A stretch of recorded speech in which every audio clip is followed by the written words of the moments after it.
And gentlemen, dames and herren, mesdames et messieurs, welcome to another episode of the Vincent Charles Project, and thank you for joining us this evening. We are in for a treat. We are doing a cult classic today, a cult classic that is 40 years old. So if you don't feel old, well, now you do.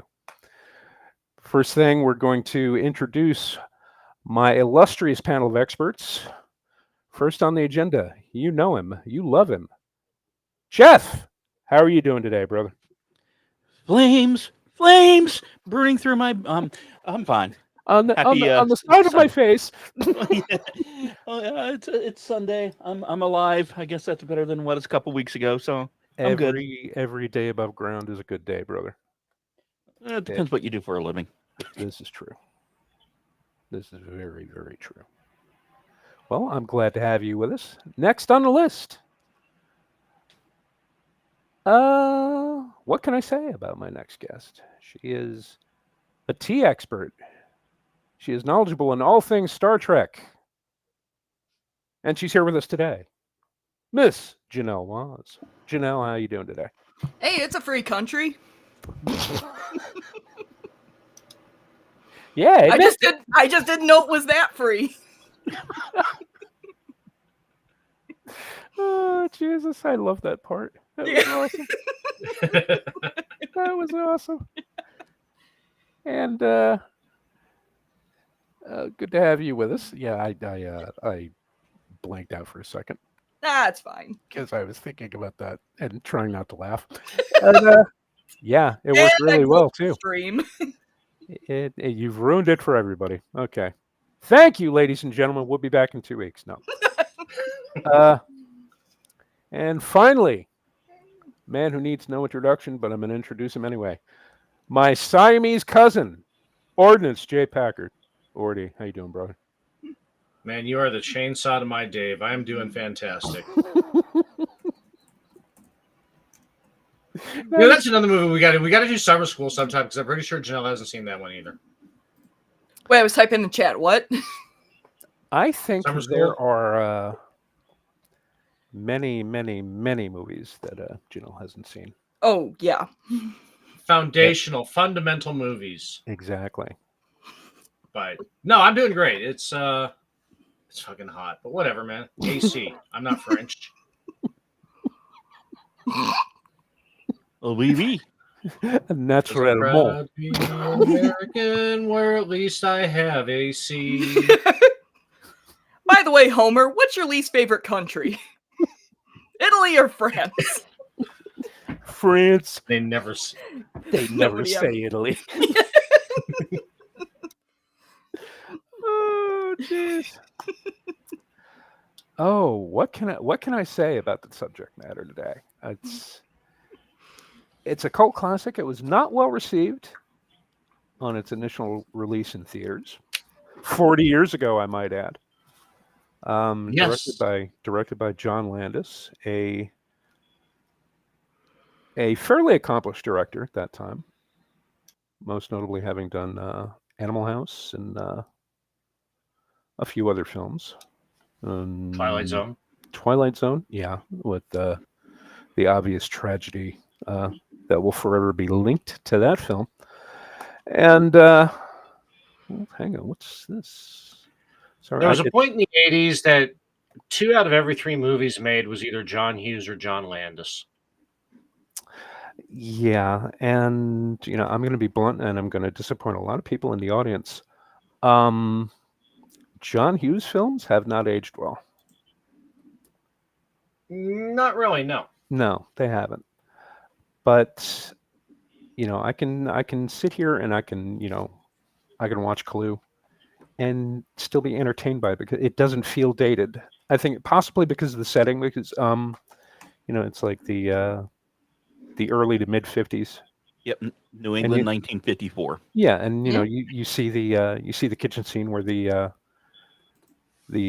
cook is preparing dinner, and she has a small portable TV, and you can see the McCarthy trials taking place on it. And yeah, bet you didn't see that, Janelle. No, but no, I didn't. I thought communism was a red herring. Oh, nice comeback. Nice comeback. Excellent. Okay. You got me. Sick burn.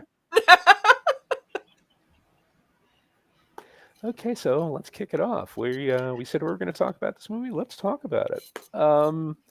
Janelle, you viewed this this weekend for the first time. So, Yesterday. Oh, give us your thoughts. I mean, I probably wouldn't watch it again. It was all right. You know, it had cute moments. You know, I laughed. I enjoyed it more than LA Story. That's like the litmus test. I probably wouldn't watch it again. Like Medicine Man, I wouldn't mind putting it on again. You know, going through that whole experience again. But yeah, Clue, probably not. Clips, maybe, but the whole thing, nah. The plot was a little convoluted, and I'm like, okay, why are all these people here? Why are they okay with all of this? I'm trying to follow along, like, with the murder mystery, trying to find, all the clues, and yeah, that part way through, I'm like, yeah, screw it. I'm just gonna watch and see what happens. I'm in for the ride. Yeah, just about. And I already pissed off Gojira in the chat. Did 40 years of hype oversell it? Yes, probably.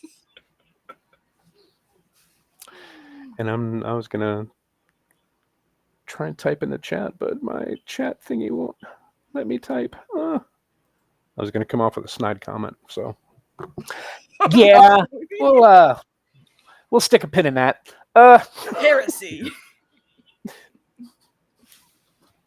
Oh, now I hear Michael Shannon in my head. Zod when he yells, heresy! Now, when I went to Wikipedia to look up, stuff about Clue, I didn't feel quite so bad when, I got to the reception section. It said it got mixed reviews, and I'm like, okay, I don't feel nearly as bad now. Either that or I'm just horribly jaded at this point. Embrace the power of and. Yeah, I was about to say. Embrace the power of and. Okay. Other than that, do you have anything else to add? Well, we were talking in the green room earlier, like, it kind of reminded me the way the characters, you didn't know their real names, you just knew them as their Clue characters. It kind of reminded me of 12 Angry Men, where you didn't know anyone's name, except like at the very end, I think 2 of the guys, you find out what their real names are, but everyone else is a number. I'm not a man, I'm a number. Or I'm not a number, I'm a man. I screwed that up. But yeah, so I kind of had that comparison going on while I was watching, and trying to figure out like how I could tell all the characters apart. Like Mrs. Peacock had like feathers and like the peacock motif on her outfit. Miss Scarlet had the red lipstick going. Mrs. White had the pearls. So they were associated with the color that their piece is supposed to be. I noticed that. Yeah. And yeah, and I have just some really convoluted notes just kind of scribbled out. Okay. Like with Medicine Man. Yeah. So basically, let's just put it out there that you like this more than you liked LA Story, which you did not like at all. Nah. And be honest. You're not going to hurt my feelings by saying No, that you despise a movie that I absolutely I've seen movies that I've straight up hated, and that wasn't LA Story. I guess just at the end of LA Story, I didn't feel anything at the end. And that's because you have no soul, Janelle. Anyway, Orny. No, that's because I've never been to LA. And that movie came out a year before I was born. You had absolutely zero touchstone to any of it. No context. I'm just like, okay. That's okay. That's a thing. Okay, this has got to go up on the big screen. Uh-oh. Yeah, when am I getting my Scrabble movie? We talked about that last night. You said Scrabble movie, and I said that, well, you think that's a weird idea. Ridley Scott's been wanting to do a Monopoly movie for years, and she's like, no. And then she goes back and she kicks, I thought you were pulling my leg. God. No. No, I don't lie about Ridley Scott's decline. I mean, I spent years thinking his name was Scott Ridley, but his descent into madness. Actually, there is a character that was named for him, Scott Ridley, in an independent film by Stephen Norrington called Death Machine, and it's on Tubi, and it is an amazing piece of work. There are so many science fiction in jokes, and it's got Brad Dourif, so you kind of have. Oh no! Is he a psychopath? Isn't everything? Oh God, yes. When is Brad Dourif not a psychopath? I don't. It's his métier. It's what he does, and he does it better than anybody else. He's been typecast, but yeah, it's amazing. But yeah, Death Machine on Tubi. Watch it. Yeah, as we're talking about Clue, Artie. Yeah, hi. Your thoughts on the film, my friend? Well, I have a question. Yes, absolutely. Okay, well, that was actually a setup from the movie. When somebody would say, "I have a question," they'd say just one. Oh, I'm trying to navigate in the hallway. I set this whole thing. I watching the movie. I planned that setup for this question, and you failed me for the last. Well, I've just ruined the show. Exactly. Yeah. No, I ruined the show. Well, you always ruin the show. No, but actually, my question is, why was Howard Hessman completely uncredited in this? Was that he wasn't in the title credits, and he wasn't. Yeah, he was the evangelist / FBI chief. Yeah. Okay. So I have no idea. Yeah, he was uncredited in the title sequence. He was uncredited in the end credits. Huh. I don't know. It's probably the same reason Gary Oldman didn't get any credit when he did Hannibal. Okay. He played Mason Verger. He didn't get credits. And maybe they paid him a lot of money and said, "We never get to mention your name again." Well, one of my favorite parts about this movie is the hidden gem in it, and that's the man who played Mr. Body. And it's Lee Ving. If you don't know who he is, he's the front man for the punk band Fear. Yes. He did a little stint of acting in the 80s with this. I don't know how he got this, but he was in like Streets of Fire.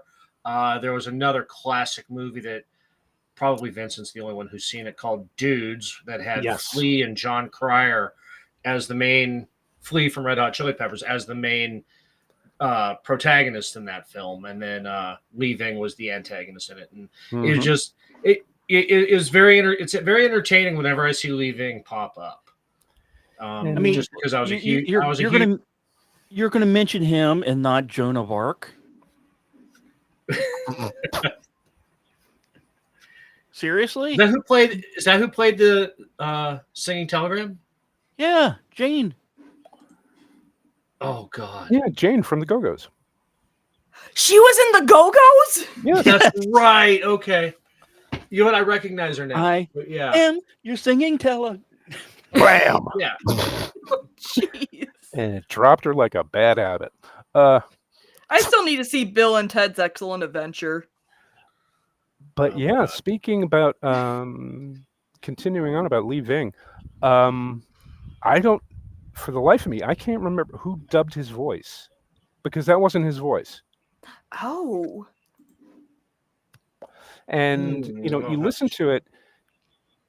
Sometimes it sounds like the track was off. It sounded. Sometimes it sounds like Harvey Keitel. Sometimes it sounds like somebody else. But nobody has any record. I looked all over the place. I even invoked AI. I asked ChatGPT to help me. There is no record of any performer getting credit for the voiceover. Rennie Santoni. What? He played Poppy on Seinfeld. What? Oh, okay. ChatGPT, you are fired. Poppy? That was Poppy's voice? Mm-hmm. Wow. That's... Why was it... I mean, I'm wondering Poppy's why It sounded like Harvey Keitel. Yeah, but I'm wondering why they dubbed him in the first place. Because, I mean, I've seen Lee... I mean, he was in Flashdance and a couple others. I've seen him. He could have done that voice. I don't know why they didn't... Well, if I may be allowed to bring up Star Trek for a moment. No. When do you not bring up Star Trek? The episode Ensigns of Command on Next Gen had that guy that was kind of in charge of the planet that didn't want to, the colony that didn't want to move off the planet because the Shellyak were going to move in and just demolish everybody. They redubbed his voice in there. So every time I watch that episode now, that's all I could see is just kind of the slightly mismatched dubbing. But I hear it was because he sounded too much like John Wayne. So they had another guy come in and do his voice, and I don't know, it was a weird directing decision, but okay. I don't know if for Clue if that they just didn't like how he sounded and just was like, well, we'll get somebody else to do the voice or what, but directors, what can I say? Yeah. They're obviously bastards. I mean, despite all Lee Ving's time in Los Angeles, he still does have a Philly. Yeah, because he's from Philly, and he definitely has a. It's not strong, but during the, in the other films that you mentioned, there's one scene I remember he got agitated and started yelling. You can hear the Philly in his voice. You can't mess that. Yeah, but yeah, what are you gonna do? Anyway, so Ordy, I'll take it that you enjoyed the film. Oh yes, no, absolutely. It's been, I was afraid because I haven't watched it in a few years. I was afraid watching it that it was going to be where the nostalgia is better than the actual movie was, and not in this case. It still rang fresh for me because it had a lot of my favorite '80s actors in it too. So. And a very good question from Gojira. Wasn't Glenn Close or someone dubbed in for Andy McDowell and Greystoke? Yes, because Andy McDowell at the time had a super thick Atlanta accent that she couldn't. It took her a few years to shake it. And if you recall in the Hudson Hawk episode we did a few months back, there's a few moments where you can hear the Atlanta comes out. Yeah, the Buckhead comes out in the accent. Yeah. Buckhead being the exclusive neighborhood in Atlanta. But we won't go into that. Anyway, thank you for your input, Ordy. Jeff, you watched this film? I watched this with someone EP. else. Yes. And we wrapped up at 5:15, so a little over an hour ago. He absolutely loved this film. Gave it a solid 9 out of 10. And already mentioned the actors in this. And let's face it, my EP is 17. So as a father, the first thing I'm keeping an eye on is what is his reaction to the French Maid. I was not upset. I was not surprised by his reaction. Just have fallen out of her dress. Yeah. But Colleen Camp back in the day. Oof. What amazed me, because you're talking about this cast, and I don't think she ever got enough credit for her facial expressions, her looks, her acting, compared to some of the giants in that room. She never fully felt out of place, in my opinion. Yeah, absolutely. No, that's absolutely fair. I mean, because you had Madeline Kahn and Leslie Ann Warren in there. Yeah. And Tim Curry. I mean, she never felt like she was a B-list actress in this film. Yeah. Now, could it be maybe maybe the A's weren't only acting at a B+, but she never felt like she was I'm just going to say the tits and ass girl in this film. If you actually watched her expressions and her counters and her facial, she actually acted pretty damn well in this film. And I will admit, this was the first time I actually looked at her acting through the many times I've watched this film, and I was pleasantly surprised.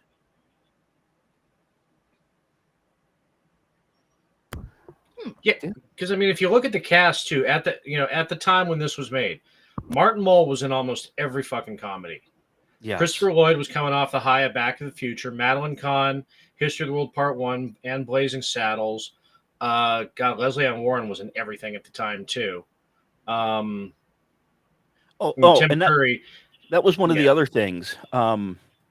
When with Madeline Kahn being all pale because of Mrs. White, and all the other ones kind of dolled up, I actually showed EP a picture of Madeline Kahn from when she was in college at Hofstra. And he was like, Yeah. "Oh, wow." I like, yes.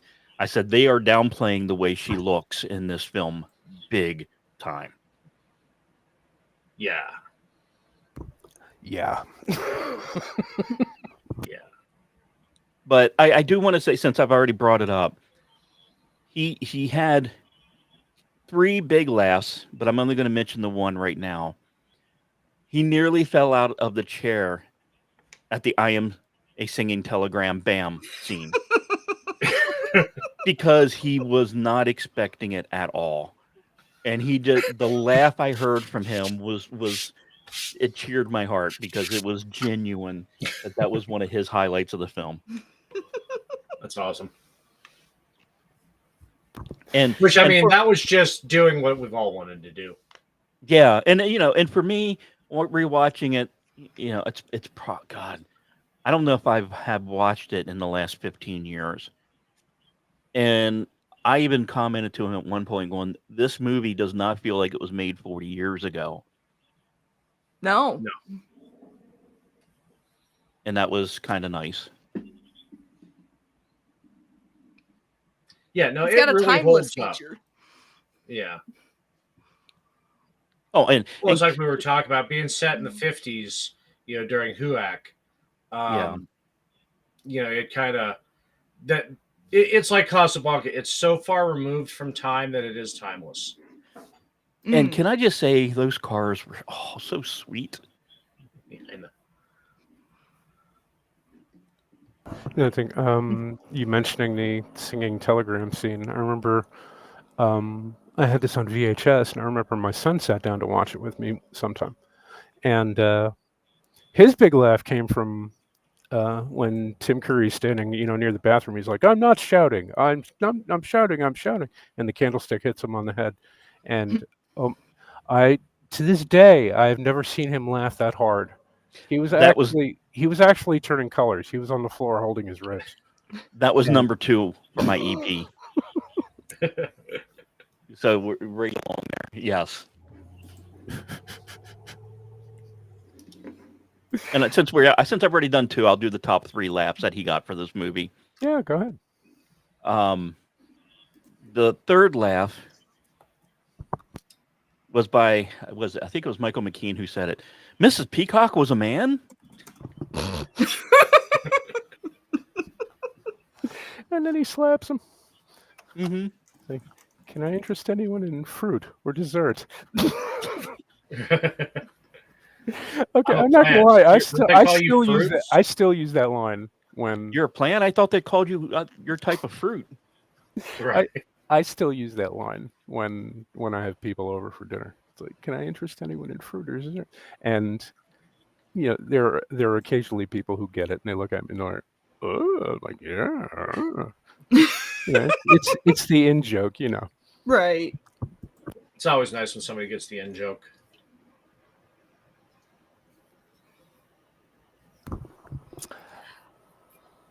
Oh well, one How about thing. you, Vincent? I'm sorry, what? What? How about you? How about me? Well, yeah. How about me? I love this movie. I mean, I paid to go see it in the theater 40 friggin' years ago, and I got the Wadsworth ending. Oh. Okay. Which was like a bonus. I mean, because not long after I saw it, it was, turnaround time for theatrical runs to home video was about 6 months back then. Yeah. And the minute it came out on tape, and they had the display at the video store, I'm like, oh, I got to get this. So I plunked down my $20. I bought the tape, and I was like, oh wow, I never even seen the other endings. And on the tape, as with the streaming versions, you get all 3. But if you have the DVD, like I do, you get there's a feature that allows you to randomize the endings. So it doesn't show you all three. It'll show you one of the three specific endings during Oh, each that's time cool. you play that thing. It is. Yeah. It's awesome. But yeah, to me it was never really about the story, because you know the story of Clue when you've played the game, and basically everybody's played the game at one point in their life. It was about their performances. Like you said, Christopher Lloyd was just coming off Back to the Future. He was a big name at the time. Madeline Kahn, always a big name. Martin Mull, he did so many movies and so many television shows. Michael McKean, at the time, everybody remembers him now for Spinal Tap and for the stuff he's done on Star Trek. Janelle reminded me. But Of course I did. to me, he was always Lenny and Laverne and Shirley. And Tim Curry. I mean, what can you say about Tim Curry? All of the films that he's done over the years, and But to at me, that point, he was still mostly known for Rocky Horror. Yeah, he was didn't mostly have a known. ton of other credits under him that people knew about. Yeah, he had done a lot of television. He did Wise Guys, that TV series with Ken Wall, Right. and he had done a number of British shows as well. And I think not long after this, he did Legend with Ridley Scott, and the absolute amazing frigging makeup. If you haven't seen Legend, just look. Go on the magic internet machine, type in Tim Curry Legend, and you'll see it's. Okay, I got a little fun fact for you. Yes. Clue and Legend were released less than 4 months apart. Wow. Okay, that I didn't know. Wow, thank you. And technically, Clue is a Christmas time movie because it came out December 13th. Oh, Jesus. Okay, hashtag Clue is a Christmas movie. But yeah, Clue was December 13th, 1985, and Legend was April 18th, 1986. Wow. That's really. He was busy that year. Tim Curry it's when he really took off. Yeah. Because Legend wasn't expected to be what it became either. So. And I look in the comments in the chat, and Gojira says it's just pratfalls and amazing dialogue and endless hilarity. That's it. That's all it has to be. Yeah. And when you look at it, the more you watch it, the more you realize that's what it was meant to be. Yeah. Right. So I'm gonna ask Chat what I asked you guys before we went live on the air. One of the opening scenes, you have Tim Curry stepping in a pile of dog crap. Chat, do you think that was improvised, or was that part of the script where the other actors would come in and pretend to smell the dog shit? Was that an improvisation, or was that in the script? And we had as I explained in the green room before we went on air, Tim Curry had a tendency to go off script. Mm-hmm. And to improvise a lot. So I think it was probably improvised. And just the fact the other actors went along with it. Yeah, I'm sure they all did, and they included a couple of them, but I think probably the majority of it would have been edited out for time. Maybe, yeah. Yeah. Because that's the one thing with this, they didn't let the bits go too long. Like, they could have recycled that through every one of them. And I watched something recently where they overdid the bit. Yes. And what was the last movie we watched? Casablanca. Oh, Medicine Man. Before that. No, okay, never mind. It must have been something else then, because where they would do the doorbell bit. Oh, it was the Russian Hobbit. Yes. Yes. Where they overdid the door bit. And that's what I couldn't remember if they did it with this one. And it's like I like to look at this movie as the whole thing is the setup for the completely frantic reveal, where they're all running through the downstairs, and it's like, and you sat here and you sat here and you sat here, and everything was just setting up to that moment. And I think that was just the way that it's cut. It feels like one take. Yeah. I don't know. I don't know. I'd have to watch it again and look at it. But I don't feel like getting up and turning on the DVD player.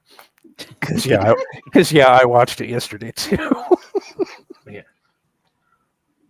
Well, just to throw this out there, Gojira's comment about, just pratfalls, amazing dialogue, endless hilarity. What could have messed up my viewing of it was that I was trying to watch for plot and for the murder mystery, not necessarily for the comedy. I figured that's like, an extra thing. So now you have to watch it again for that. Maybe I have to. Maybe. Yeah, you have to, because I think that was probably your mistake. Yeah. Was, going in, with certain expectations to look out for certain things. Right. The way that I do films, when I watch films, I go in completely open-minded. I don't think. I just I hit the remote, start the movie. The And plot is a red herring. Yeah, exactly. The coach just posted that. And, you just watch the movie, you absorb everything. And then when I feel like being critical, or when I want to see something again, or when I have an idea about something, then I'll go back and I'll watch it again, except I'll view it with a more critical eye. Right. But the first time I watch it, I'm a blank slate. I am a tabula rasa. I just absorb everything that's being shown to me. Right. And then I go ahead and I watch it again. I was looking for logic in this film. Oh, and that was my biggest mistake. Yeah, wrong film. Wrong film for logic. There is one logical moment in the movie, and that is when Professor Plum finds out Miss Scarlet runs a whorehouse, and he goes up to her and goes, "What's the phone number?" Yeah, absolutely. There's nothing wrong with a soldier visiting a house of ill fame. Most soldiers do. And then he tries the hand move. Yeah. Pervert. Absolute pervert. He was awesome. See, I think, you have to go back to the 80s. When we saw it, you could always tell by the trailer, from like, oh, Clue's coming. You could tell by the trailer from it if this was the kind of movie that you were, it was a comedy that was going to have a plot that you had a lot to keep up with. It was a comedy where it was just happening. Or in the same one with dramas and sci-fis and everything else too. You could kind of tell by the way that in a world where 6 people are trapped in a house. So you kind of had the idea, the mental set going into it, how to prepare yourself for it. I think. Yeah, absolutely. That's the only one who remembers it that way. No. You're absolutely right. I think home video was a game changer. Yeah. It allowed people to, not only see things that they had, not seen in years, but it also allowed them to go back and say, wait a minute, this is something I missed. And they hit rewind. And it's like, I never noticed that before. And it allows you to watch films with a more critical eye. Because, people think that, movie critics back in the day, they'd go sit in a theater, and yeah, they would go, sit in a theater and, write down their little notes and stuff like that. But, when video came along, they get screeners now. Yeah. They get, they used to get hard copies of the stuff back in the day, but now they just get, an email link, and they can watch the film, on their computers or on their phones. Right. And, it's so much. 40 years, there have been so many changes about how we actually, view films and watch them and absorb them. Right. Well, it's funny you mention that, because not only would film critics get that, but working in video stores in the late 80s, early 90s, we would get screeners too. The purchasing agent would always get the screener of, what was coming out on video, so they knew how many to buy. And, so it's like everybody working in the store would get to watch the screener and everything. Yeah, I get a couple copies of it, whether, or no, fuck that. So on the bottom it said property of. At the bottom, do not duplicate, property of MCA.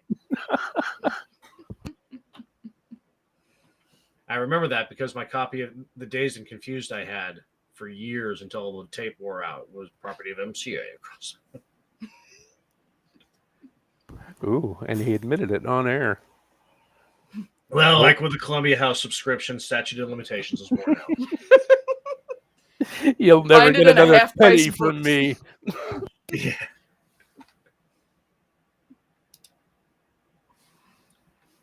Jesus, remember that. That's going to go on your credit record. I don't care. I have 15 cassettes. Just dump them in a You half price said- books.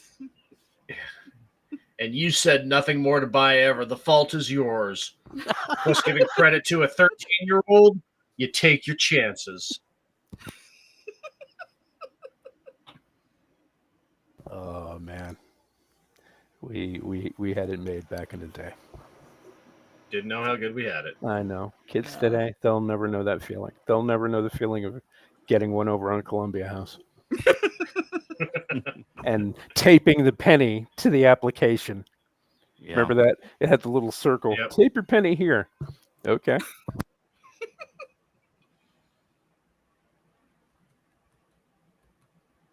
Oh God, Raptor. That's you.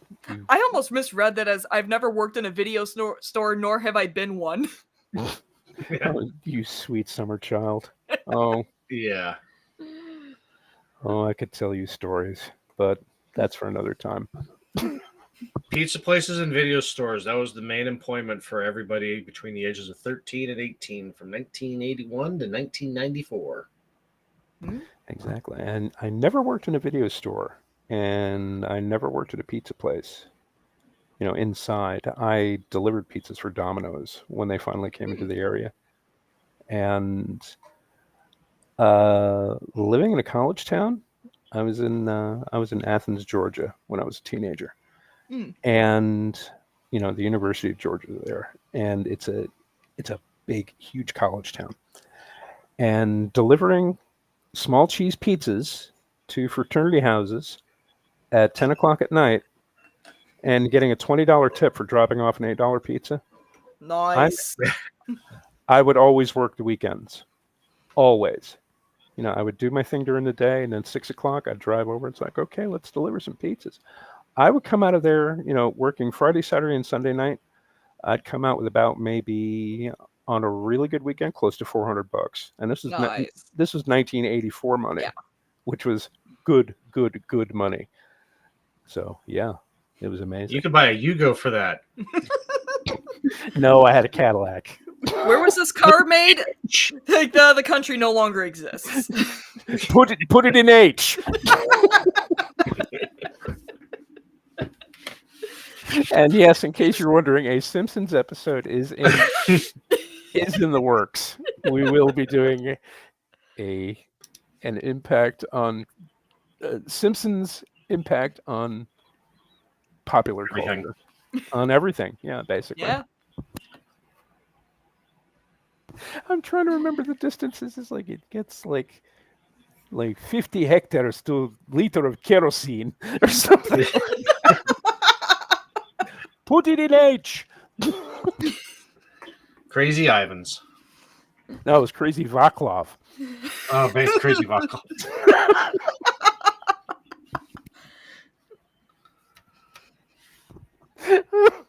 How can you get a copyright strike from a country that doesn't exist anymore? It's true. For those of you who don't get that joke, when we did the Russian Hobbit, was it the Hobbit or Lord of the Rings? No, that one. It might have been a Hobbit. No, that was the Lord of the Rings one. We got Oh. the copyright strike with. Yeah, the Russian Lord of the Rings, we got a copyright strike. So Because you know, Vin was trying to get me to come on for another episode, you know, because you guys were watching it, and I'm like, well, you got to be careful with YouTube because they're kind of picky with copyright. And then he sends the laughing emoji my way, and then I see Orti's tweet, and it's like, oh, yeah.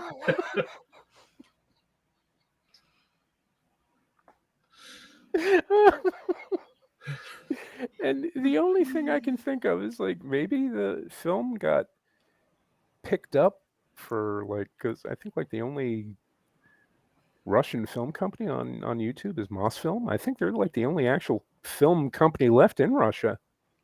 Mm. And you know, they may have gotten the catalog from that particular studio, and Yeah.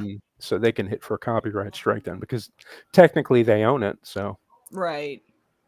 which sucks. But hey, what are you going to do? Then you could always dispute it and say, it's fair use, but...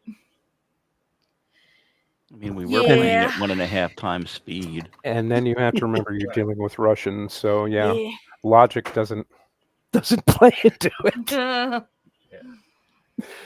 Unless you stand in front of them and puff out your chest. Russians respect strength. Stare them down and they usually back down. No, it's true. Russians are a red herring. So is communism. I was trying to think if that was a Hunt for Red October reference you were going on there for a second. With Russians respect strength. I'm like, was that in Hunt for Red October? Now you're thinking of Ruskies don't take a dump without a plan, son. I swear, almost every time I turn Pluto on, that movie is playing. Yeah, that's the simulation. It's like, let's see, I can watch Titanic or Hunt for Red October. One is an actual submarine, one became a submarine. Red October is the better boat movie. Yes.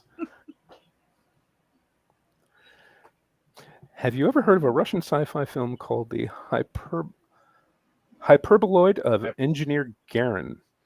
No, but now I have to look for it. Yes. In Russia, fair use is you. Yes. Capitalist thievery. It was the people's film. Was it? Was it really? Was it really? It was a novel, apparently. Let's see. Yeah, the only. So we danced around it. We got to talk about Madeline Kahn. What can you say about Madeline Kahn? The Wrath of Madeline Kahn. Wood. Yeah. Oh God. Wood. But that, in that ending, with the fire flames thing, that was 100% her, and I could see her ad-libbing that. Mm-hmm. I hated her so much. Just the pregnant pause and just all of it. It's just pure Madeline. No, she was a genius, so a comedic genius. There are flames at the side of my face. Absolutely, the timing, her comic timing is absolutely impeccable. Absolutely. Yeah, especially, History of the World Part 1 is Empress Nympho. Just, yeah. Could you guys put March in Time? My tits are falling off. Oh, Jesus. The thought occurs to me, this is another movie where you don't really need a whole bunch of backstory for the characters.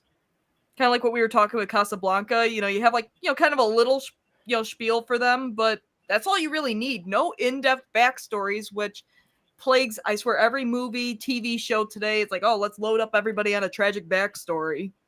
Exactly. Like, you don't need it. Yeah, I don't want to know what the protagonist did in 10th grade. I don't want to know what their parents did for a living. I don't want to know where they spent their summer holidays. Just entertain me. That's all. Thinking about it though, wasn't that most movies in the 80s though? You'd get 5, maybe 10 minutes of exposition at most. If you're lucky, yeah. Yeah, if you were lucky. Because I was trying to think of what exposition was there in Red Dawn. Not a lot. You knew there were football players. What exposition was there in Back to School? Well, just enough for you to realize that Thornton Mellon was rich and an asshole and leaving, or not an asshole, but he's rich and leaving his wife. Well, because that's all you needed. Well, she was the asshole. Yeah. Well, yeah, she was the asshole. But yeah, so weird science, couple nerds, got it. Moving on. And that's I've been oddly silent because I got to admit I'm an idiot. Okay, thank you. Moving on. Looking up the extras, we all know the cook was Nurse Kelly from MASH. Yeah. I just finally realized who the cop was. Okay. Casper Lindley and Buckaroo Banzai. Yeah, he was the helicopter Helicopter. Oh, pilot. right. Yeah. Yeah. I That's never another pieced that movie I together. should watch, isn't it? Never That's pieced it together. another until movie today. we need to do. Yeah, definitely. Janelle, I'm going to tell you right now, that one you definitely have to mentally prepare yourself for. Oh. Yes, you do. No. Medicinals might You help. You Do I don't look just for slide logic into in this Buckaroo film? Banzai on your first run, okay? You do that. You No, you remember a few minutes you ago need I to told hydrate and you moisturize. I told you how I watch films. I just sit in front of Blank the screen out, and just I just accept blank it. out and just absorb it. That's what you And need to do. pretend you have a sore throat again. And you might need some medicine. Yeah. The one that makes you feel like a tall tree. Yes. Hey, that swig of wine helped my voice. I mean, Well, wine I helps completely everything. crapped out last week. Wine, 2 weeks cause of ago. and solution to all life's All problems. life's problems. Yeah. Yep. And there you go. Goodyear just said it. Janelle, you and I can watch it together. When I tried, I was way too young and haven't been back. There you go. There we go. There you go. Movie night. Boom, boom. One thing I want to throw in there before the conversation probably got way too far away, but I'm throwing this out there anyways. But the original Star Wars movie, you didn't need a crap ton of backstory for anybody. Just everything was like a little bit of exposition here and there, and that's all you really needed. It was a I've said story. this before. The original Star Wars film could have been standalone. Yeah. You didn't need to make sequels. You didn't need to make a huge franchise on it. You could have ended it on that note. Yeah. It was New Hope is standalone my when favorite. Kurosawa made it. Yeah, exactly. Thank you. Yeah, George Lucas, content thief. Actually, yeah, Janelle, one thing you may or may not know that the original filming of A New Hope had an obscene, retarded amount of exposition in it. You can find elements of it on YouTube from what George Lucas's wife cut out because it was just, I mean. Yeah, I think I've run across it where there was a scene of Luke hanging out with his buddies and they're just kind of going off on some. But I was going to Tashi Station to pick up some power converters. Now, to But be it was fair, the scene from Tashi Station. Yeah. To be fair, Luke was a teenager and therefore kind of whiny. To be fair, he's still whiny at 70. Exactly. Well, enough about Mark Hamill. Since we're down this path, can we all talk how stupid Uncle Owen was buying C-3PO twice? Yes, absolutely. Listen, he gave C-3PO to half-price books, and then he walked back in there and was just like, yeah, okay. This R2 unit has a blown motivator. How much really? was that? Don't we all? Giggity. Same R2, same. Like, we didn't need a backstory for Han Solo. That's why Solo, a Star Wars story, should never have been made. Boy, I didn't want to know that he and Chewie took a shower together. I didn't need to know. Yeah, I mean, and even bringing it back to Clue a little bit, the exposition we got during the movie made sense. Yeah. You know, like, okay, now we're seeing how they're all tied together. Oh, okay. Yeah, I was going to say, it made sense because everybody was fundamentally linked at one point or another. You know, that they all worked in the Washington, D.C. or New York area. They were all involved in government in one way or another. Yeah. And that is one thing I did with this movie, was especially when Colleen wasn't on screen, but even sometimes when she was.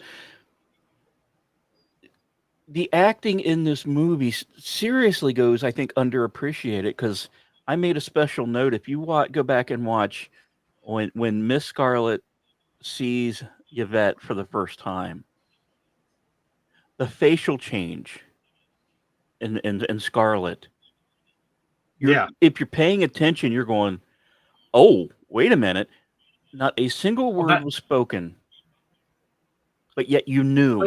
Yeah, there's history. Yeah, I chalked it up to, and they did that low key instead. Go ahead. I'm sorry. I was gonna say I chalked it up to just two women meeting each other, and seeing each other and just don't like each other. Like, I thought that was more of like a woman thing, not they had history and that's why they don't like each other.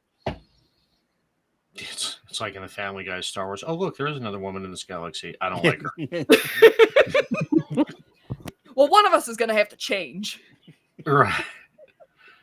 No, I mean, to your point, Joey, that was, I mean, because it's like the reaction from Miss White was obvious. Yeah. Yes. But you're right. That one was really subtle, especially since Yvette was an employee of Miss Scarlet's. So, yeah, that was pretty low key. Yeah. Well, and for exposition and Clue, I mean, it all happened at the dinner. Well, it started at the dinner scene, I should say. And it made sense, like, well, we don't know each other. You know, what do we all do without saying our names? Like, that made sense to throw the exposition in there. Not like anywhere else to be like haphazardly thrown in. Like, I don't know, Star Trek Picard, where that Vulcan guy starts talking to that chick and he's just giving out his tragic family backstory. And it's like, gee, you're going to lay it on her like that? You just met her like 2 minutes ago. Yeah. She ain't gonna fuck you, dude. He'll have to find someone else in 7 years. You know what I did. You know what I did like too. I understand. Sorry. The watching it again, realizing that the hate for the UN has been universal. Yes, especially who. Yes. Oh, absolutely. Yeah. I mean, because you have to remember during this time, in 1985, you know, all the stuff that the UN did, all that shady shit, came up with Kurt Waldheim, if you remember, Right. who was the director general or whoever they call him at the time, and he had ties. Yeah. He had ties with Christopher the Nazi Lloyd. Party. Christopher Lloyd with that. You don't know the UN. I may go up in their standing. Exactly. Yeah. And all of the stuff about the UN was coming out at the time, which is why, you know, they got away with making those jokes. Ah. Right.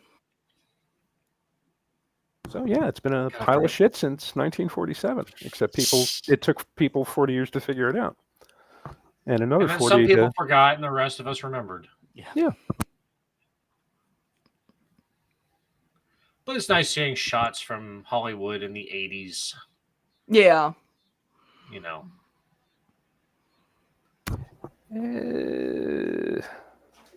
And you know, the one thing I like, Martin Mull he was in every comedy, every comedy TV show. He would either be an actor on or an extra on, you know, like, you know, cameo appearance or whatever. And still, his presence is, you recognize him, you know his lines, you know, you hear his lines, and he always gets good lines, but he's also furniture. He's always there. He may not be doing anything, but we talked about it in the past with furniture actors. Martin Mull is a furniture actor. Yeah. Yeah. Mm. Yeah, and that one time Tim Curry threw him into the chair, that actually felt like that was real and hurt. And shoving McKeon around all over too. That was funny. Sit, and then he said. I love that part. Oh, that reminds me. The other part my son really laughed at that I listed as number 4 was when Tim Curry pretended to be dead in the freezer. Oh yeah. That my son had a loud chuckle at that one. Yeah, that part of the movie did drag on a little bit, where he's like reenacting the whole thing and like running back and forth. That was the whole point of the movie. Exactly. Just like the whole point of Career Opportunities was to get Jennifer Connelly on that riding horse. Oh god, that's so true. The only way that movie makes any sense at all is to realize that whole movie was created for that scene to be filmed. Oh jeez. And he's absolutely right. But, that for Interstellar Love Song to get used. Oh, ladies and gentlemen, we're going to have to go ahead and bring this lovely evening to a close. We're coming up on the top of the hour. Fine. I'm just going to go home and sleep with my wife then. Okay, I thought Yvette was going to turn him straight. Like when they were going up into the attic. No. And it turned out, no, he already was. That would have been an 80s plot point, though. So way to know your source material. Yeah. She's good. Yeah. But like I said, we're going to go ahead and call it an evening. Janelle, where can we find you? You can find me at Janelle Waz on YouTube, Twitter, and Instagram if that's your thing. I'm growing my YouTube channel where I talk about Star Trek, video games, and whatever else I feel like talking about. Just put out a video about how Chief O'Brien must suffer on Star Trek, and the video before was a Star Wars game retrospective. Excellent. Hashtag So check it O'Brien out. must suffer. Indeed. Jeff, where can we find you? In about an hour and 4 minutes here. All right. Triumphant Return of Lost Wanderer. Previously on Lost Wanderer. Dun, dun. Orty, where can we find you? Well, I'm going to go to Circle K and sleep with your mom. You can find me this week. I got to do that meme now. Tuesday. What's that? I got to make that meme now. I'll do it after the show. This week you can find me Tuesday on Manorama with you, and hopefully Jeff will come back. Rick will be with us. Rancor Steve, some random Canadian. It's a good time had by most. Wednesday you can find me on Rick and Orty, and then Saturday you can find me with a when we get back on schedule, hopefully with Juxtaposition with me and Rick on Saturday nights as we take our eye to the strange and unusual happenings around the world. You can also find me as Ordnance Packard on Twitter. I know surprises everybody, including me. And I will call it X when Elon stops fucking with my account. Well said. Never. And you can find me at Yes That Be Charles on Twitter /X or whatever they're calling it these days. And don't forget to have a look at my Patreon. The link is now in my Twitter profile, so stop by, tell me what you think. We're always willing to accept ideas for episode subjects, so drop a line if you're feeling down for it.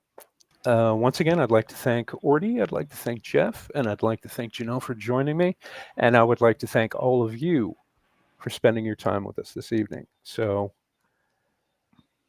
have a great night, and we'll see you next time. Toodles.